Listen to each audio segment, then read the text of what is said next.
Let me ask you something. Do you get paid to make a living?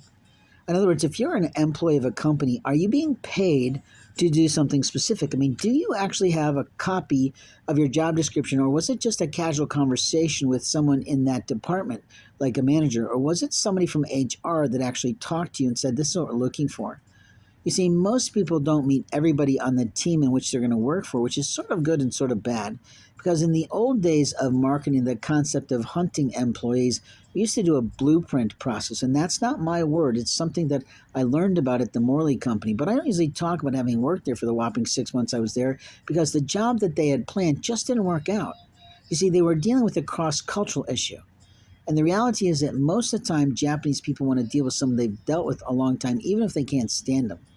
And the truth is, it takes a long time to get trusted by these companies. And I had to do a lot of driving, a lot of calling on all the 206 or some at the time companies in the Indiana where I lived to do this little transition out of working in manufacturing as an underpaid and overworked interpreter with not a lot of guidance. But I certainly had a beautiful book I was about to make.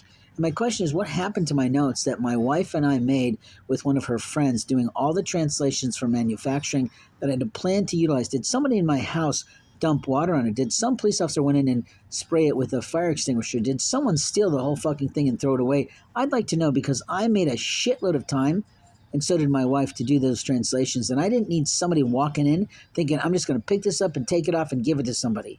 You see, my Bible collection isn't a big thing, but my Japanese language selection that I kept, meaning the number of books I had to lose to move myself into a storage unit when I was losing my house, is huge. And it's a $1 million value to me, but it might be nothing to you because you don't want to learn the language.